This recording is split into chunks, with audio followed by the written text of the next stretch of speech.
everyone, and thank you all for coming. It is a great day for Alberta and for Albertans and for the future. When Peter Lougheed first established the Alberta Heritage Savings Trust Fund in '76, he did that with a few goals in mind. To look to the future in terms of a future source of revenue, either through the income flowing from the fund or from the fund itself, to potentially pay down debt, and to improve the quality of life in the province. At the time, he feared that oil revenue and production would peak in the 1980s, but thanks to new technologies, that wasn't the case. But the principle of the fund stands. We need to ensure that Alberta has a revenue source for the day when resource revenues may decline. As it stands today, we receive around $20 billion a year in resource revenues. We're working to double our oil and gas production and get new capacity for pipelines to export the additional production, but any additional revenue in the present must have a plan for the future. That is why in January, our government announced an ambitious plan to grow the Heritage Fund to $250 billion by 2050. And I'm pleased to be here today to tell you that the fund has now reached $30 billion. Thanks to our fiscal management, we are now able to put some of our cash surplus from the 2024-25 fiscal year into the Heritage Fund, and our fiscal framework requires us to leave the investment income gained by the fund untouched, growing the fund even faster. It's difficult for some to believe that this is important. Some would say that the revenue we have today should all go to fund the needs of today. And like any government, we are required to make difficult decisions about how we spend taxpayer dollars. But the Heritage Fund is perhaps the most important investment that we can make today. The most solemn duty of any government is to ensure that future generations are able to enjoy the same benefits and quality of life that we do today, just as Peter Lougheed envisioned for the fund nearly 50 years ago. Today is a milestone in our strategy of achieving $250 billion. When Peter Lougheed left the job of Premier, the fund sat at $12 billion. When the United Conservatives formed government in 2019, it had barely grown. In the past 4 decades, it was standing at around $16 billion. Our government has nearly doubled the Heritage Fund in size in 6 years because we believe in a lasting legacy for our children, their children, and beyond. If the day comes where our resource revenues begin to decline, those future generations will be grateful for the investments made today in the Heritage Fund.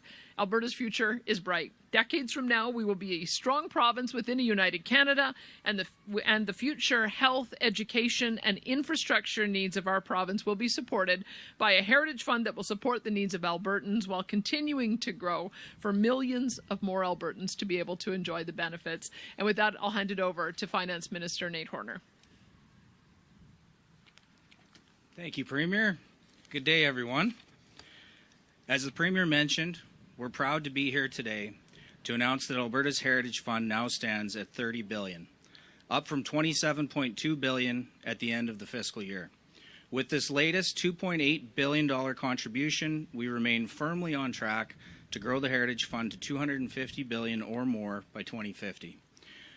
Through Heritage Fund investments, we are turning today's energy prosperity into tomorrow's economic security. Due to the actions taken by our government, we have been able to grow the fund by over 80% in the last 5 years. And we are committed to growing the Heritage Fund even further so future generations can benefit from long-term economic security. Achieving substantial growth for the Heritage Fund will take more than just luck. It will demand planning, responsibility, and discipline. However, once we reach 2050, the Heritage Fund will start generating enough income to offset any decreases we may experience in resource royalties. Our plan ensures Alberta can stand strong through global uncertainty and market volatility, today, tomorrow, and for decades to come. This year, our government launched a new roadmap to grow the Heritage Fund with the goal to achieve long-term financial stability for the province. We know from the past that the fund cannot be beneficial if we do not have a strong framework to retain income in the fund and contribute when we can. When the fund was set up by former Premier Peter Lougheed, all the investment income from the Heritage Fund was reinvested into the fund with no withdrawals. But the right path isn't always followed. Money was spent and sometimes only modest contributions were made. Because of that, Alberta missed out on what could have been hundreds of billions of dollars in returns. That's why we took action and passed legislation to retain the income in the fund. And when oil prices are high and we do have surpluses, we plan to invest a portion of those surpluses in the fund like we are today. In Alberta, we believe that planning for the future is just as important as being prepared for today. We know that geopolitical uncertainty will always be part of the equation, making the price of our natural resources inherently unpredictable. We are committed to growing the Heritage Fund to provide long-term economic security for Alberta's future generations. But to get this right, we need the right tools and the right people. Central to our plan to renew the fund is the establishment of the Heritage Fund Opportunities Corporation. Led by an experienced team of wealth management professionals, the corporation governs and supports the growth of all Heritage Fund assets, ensuring we maximize returns. They oversee the fund, make investment decisions, and cooperate with other global wealth funds. The corporation will improve Alberta's access to global investment opportunities to create meaningful wealth and future prosperity. They will provide regular quarterly and annual reports on investment performance. As you can see, we're fully mobilized to ensure the Heritage Fund achieves its mission of lasting returns for Albertans. Growing the Heritage Fund from $30 billion as of today to $250 billion in 25 years is an ambitious goal. At a time of changing economic realities and a rapidly shifting global landscape, we need a plan to withstand external shocks. And I'm proud to report that we have a plan that will achieve the growth that Albertans need and deserve. This $30 billion isn't just a number, it's our commitment to Alberta's future going forward. Thank you, and I'm looking forward to the next milestone. I'd now like to invite Joe Lougheed, the Chair of the Heritage Fund Opportunities Corporation, to say a few words. Thanks very much, Minister. Ladies and gentlemen and fellow Albertans, today is an important day. It is a milestone. Alberta's long-term savings account is as strong as it has ever been. By investing surplus dollars from time to time when they are available into the Heritage Fund, the Alberta government is investing in the long-term assets of this province. They're investing in projects and people such that the province in the long term will have the financial flexibility, as the Minister has noted, to weather storms in the future, to deliver the services the people of this province expect, and the impactful investments which we deserve in the future. So, ladies and gentlemen, I want to thank the Premier and the Minister for this important milestone announcement today. It is meaningful for all Albertans today and in the future. As well, concurrent with this announcement in the press release that comes out today, the Heritage Fund Board is announcing its initial Board of Directors. I hope when the public sees this initial board, they will understand that it's made up of an impactful group of Albertans and international representatives that will help provide independent oversight of these important assets. And we expect that 2 or 3 additional board members will be appointed in the weeks ahead. So, Premier and Minister, thank you. Thank you for investing in Alberta and its future. Thank you.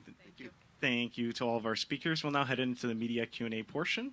We'll be taking one question, one follow-up. Please remember to state your name and outlet before asking your question. And we'll start off at the mic here on the ground. Go ahead. Hi, it's Janet French from the CBC. So just thinking about the requirements of investing a cash surplus, which I think was $5.3 billion. Actually, I think this is a question for Minister Horner. Sure. So I'm assuming that this is you investing the half that's not going into the Alberta Fund, but what's happening to the other half that is destined for the Alberta Fund? Is that going to be going to debt repayment, into the Heritage Fund potentially, or one other one-time spend? So you're almost exactly right. You're very close on the numbers. This is taking the first 50% and putting it all towards the Heritage Fund, and a small portion of the Alberta Fund, about $270 million. There remains about $2.2 billion in the cash surplus post-announcement today. And no decision's been made on that. It doesn't preclude one from being made even within this fiscal year. Okay, and I'm trying to understand what the long-term investment plan is for the Heritage Fund. You know, we heard Joe say, well, when there's extra surplus cash, we'll put it in. I mean, for personal saving, that's not how they recommend you do it, right? They recommend you're doing regular contributions. So what is the long-term plan and commitment, if any, to contribute to this, to grow it to that ambitious number? Well, I'd say our commitment is to contribute when we can. That's the beauty of the fiscal rules. and conservative forecasting, frankly, will put the province in a position more often to be in a surplus position where we can make decisions like this. But the plan does not require further deposits to be successful in any way. It just makes it more probable and likely. Hi there, Julia Wong, CBC National. This is a question for the Premier. A report into the Jasper wildfire response says the province regularly requested information and tried to make decisions. The report also says that incident commanders spent more time managing inquiries instead of directing the response. Did the province make the situation worse in Jasper? We absolutely did not. I'm very disappointed that this report politicizes what actually should be a very successful example of unified command and support between municipal, provincial, and federal government. As you know, the Alberta government provided $181 million worth of support, disaster recovery program funding, evacuation payments. We supported the Red Cross. We gave tourism support. We reestablished the Jasper Food Bank. We gave property tax relief. We rebuilt a seniors complex, and we supported regional transit services. I think that it is important to understand that this was a federal fire. It took place in a federal park, and it was a Federal Parks Canada response. We stayed on standby awaiting their request for supply and support, which they gave to us, or which they ultimately did end up asking us to do, and we moved into unified command only after the fire had breached Jasper and burnt down 1/3 of it. So I would have liked to have seen two things come out of this report. Number one, a recognition that the reason why we ended up with such tragic circumstances, in part, was because of inappropriate forest management practices that doesn't cut down deadwood trees. And also, I wish that they had realized that they needed to ask for unified command faster, because we were not asked for support until after the town burned down. So whatever it is that they are trying to do to deflect blame, I'm not impressed with it, and I would ask for an apology from the city as a result. We want to work collaboratively with our municipal and federal partners, but pointing fingers at others when they should be looking at what they can do to improve their own response would have been a far better outcome as we approach the year anniversary. And this is just a clarification question of my question one. Did the province at any point during the wildfire response get feedback that it was getting in the way of the wildfire response? Not at all. In fact, when we showed up with equipment, we showed up with tankers, we showed up with personnel. We had a firefighter die in the process of trying to manage the response. We had drones that were monitoring hotspots for weeks afterwards to be able to determine safe re-entry. At no point did they say they did not want our response. And so this report comes as a shot out of the blue. It's unfair, it's untrue, and I would like them to withdraw it. And so my second question is, as I mentioned, the report lays out how the province was a hindrance. Your joint statement and your statements now make very clear that you do not agree with that. Obviously, both these things can't be true. With all that said, how will the province work to make things better next time around? Well, let me tell you what's happening right now. Right now, there is a fire on the Cold Lake Air Base. And we have an agreement with the federal government that we are the first responder to manage that fire. We have mutual aid agreements with First Nations as well, where the federal government has agreed that we are in a better position to be the first responder. What I would like to see is Parks Canada recognize that we have more capability, more experience than they do. They fight dozens of fires a year. We fight hundreds of fires a year.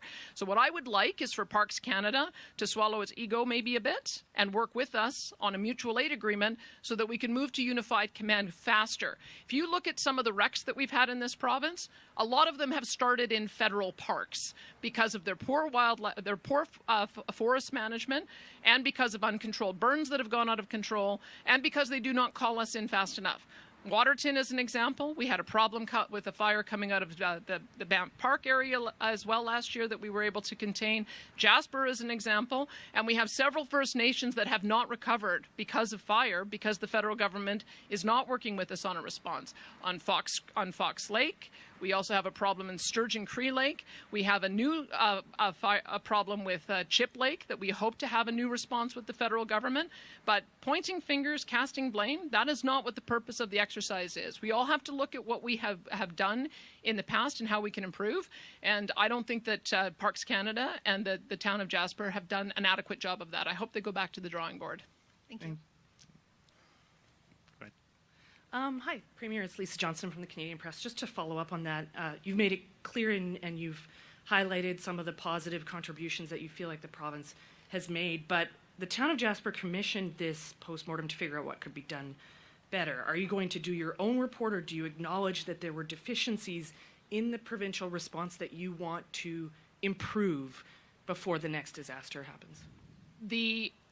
The province was not asked to help until the fire reached the town.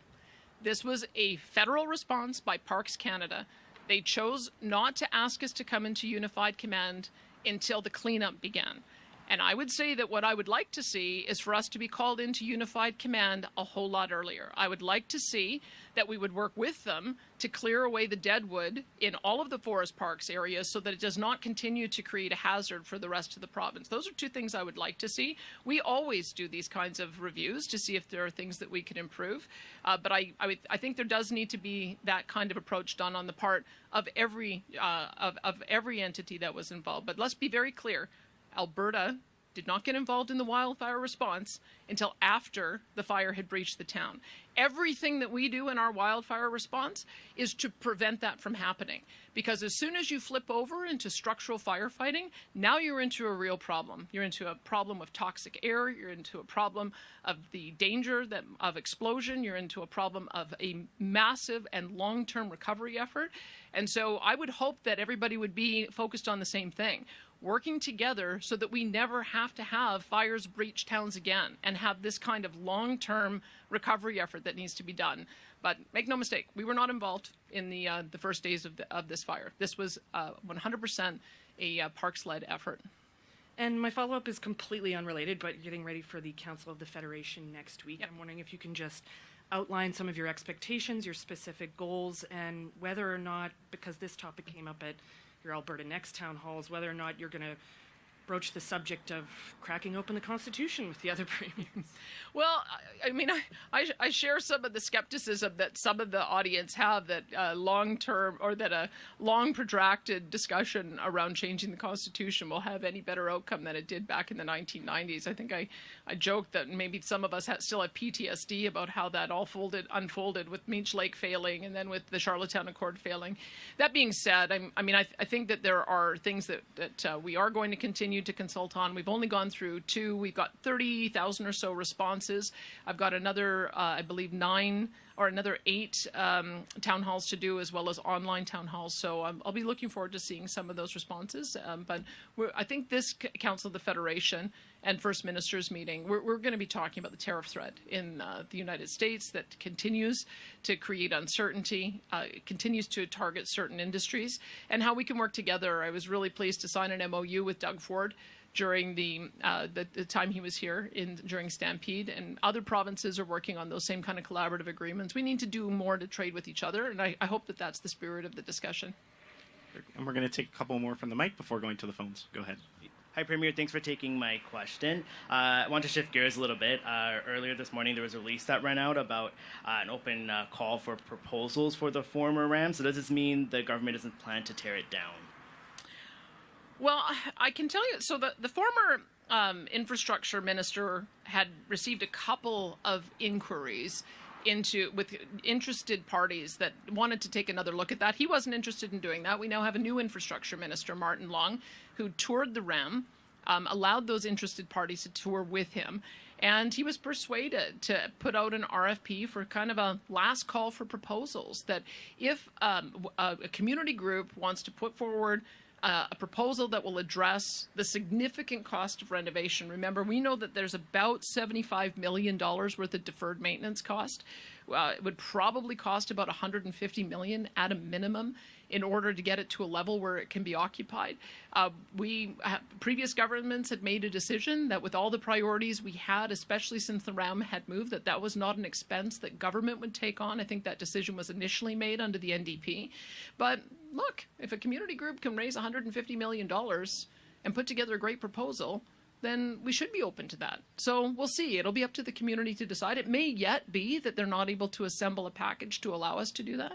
But if they can, I'd say why not? I know in Calgary, for instance, the planetarium, which I attended as a kid, got turned into Contemporary Calgary, which is really just become an amazing jewel for Calgary as an art gallery.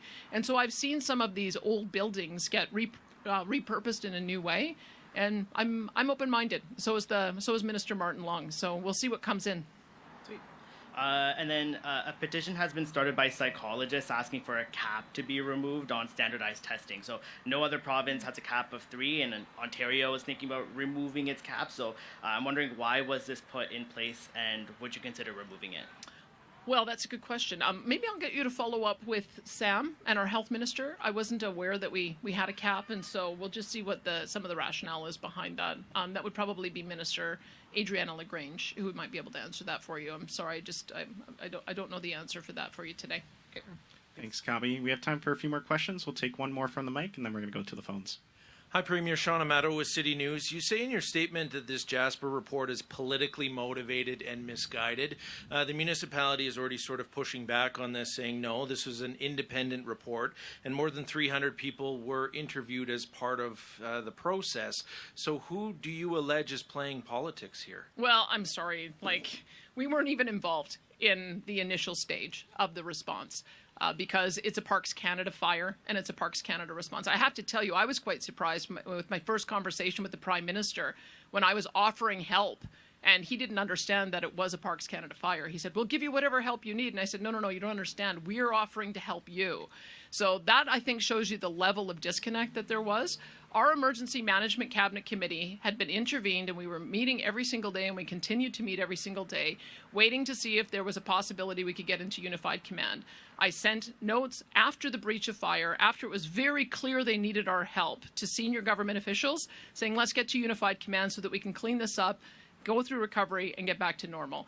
So if they're looking at their response up to that point where the fire breach, that has nothing to do with the province, and they shouldn't be trying to deflect. They should be looking at their own processes to figure out what went wrong. What I think went wrong is that they didn't do adequate fire protection and fire guard clearance, and then they didn't call in for unified command early enough. We had a lot of resources we could have brought to bear. They didn't ask for them until the fire breached the city. And by then, now you're into a cleanup mission, and it's all hands on deck at that point. So it's an unfair assessment, and I don't accept it.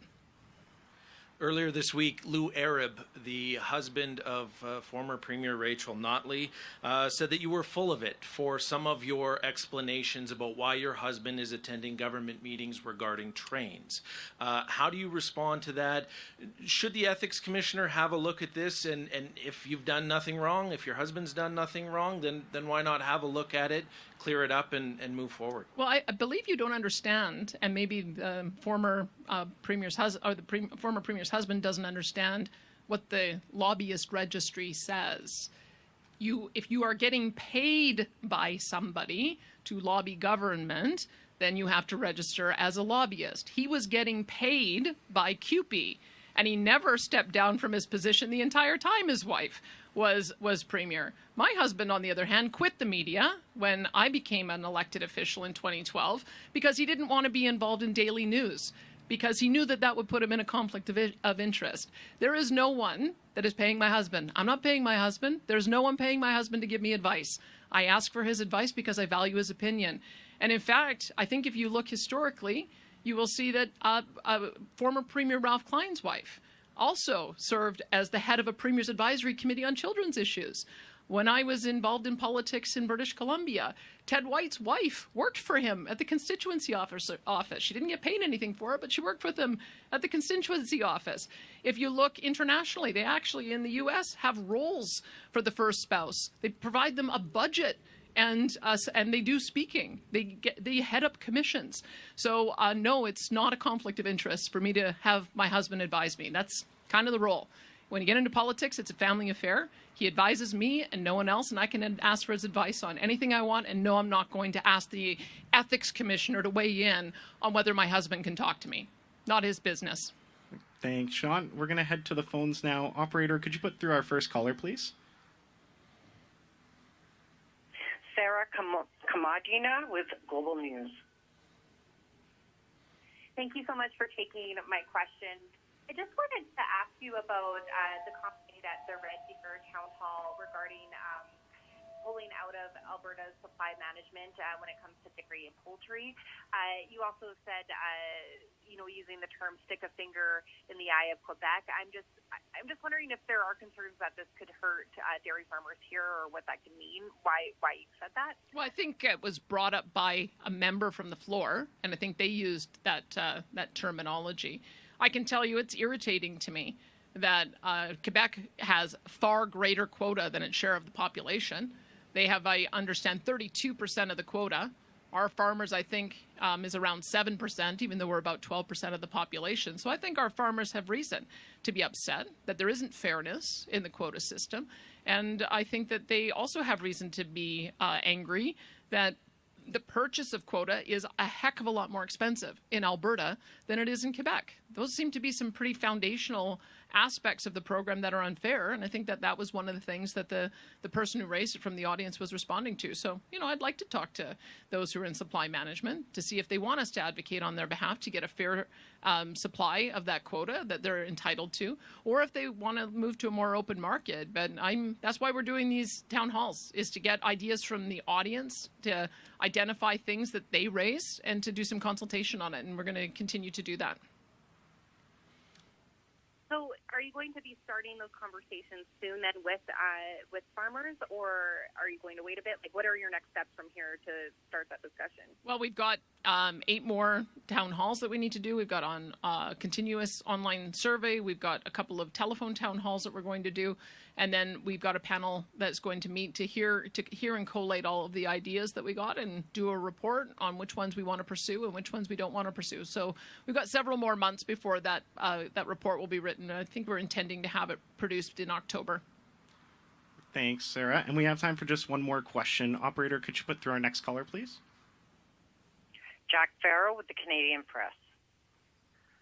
Hi, Premier. Thanks for taking my questions. I'm also going to ask about the Jasper fire. So I'm a little bit confused by your response, just because the report itself says it doesn't mean to lay blame. In fact, the report says that the overall response to the fire was a success. Like, nobody's getting blamed for a third of the town being burned down. But the town chief administrator, Bill Given, told me today, the point of this report was to, analyze the gaps in how to respond so that we can, all work together better for the next round if it happens. I guess I'm curious why you're taking from the report that you and your government are being blamed for this when that's not what the report says. Well, because there's a whole section that blames the Alberta government, and every member of the media has written that the report blames the Alberta government. So maybe they're backing down, maybe they regret saying so, and they should issue us an apology if that's the case, because we weren't involved. It was a Parks Canada fire. It was a Parks Canada and Jasper-led effort until the town burnt down. We only came in after the fact to help with cleaning up after the fires, removing the hot spots, and making sure that the evacuees were taken care of and that we could get them on a pathway to return home. So if they were just looking at the immediate fire response, that's on them, and we shouldn't have been mentioned at all. And then I guess I'm a bit confused about your ask for an apology. So the report was based off surveys of firefighters and other emergency personnel that were involved. So are you asking the firefighters for an apology, or are you asking the town for an apology? Asking the town. I mean, the town went right out and say we're not looking for to lay blame, and then they have a whole section where they laid blame. So yeah, maybe they should reissue the report, do a little bit more self-reflection, and take that section out. We were not involved until the fire breached, and then we came in after the fact asking for unified command. Thanks, Jack. And that's all the time we have for questions today. Thank you, everyone, for joining us. Thanks, everyone.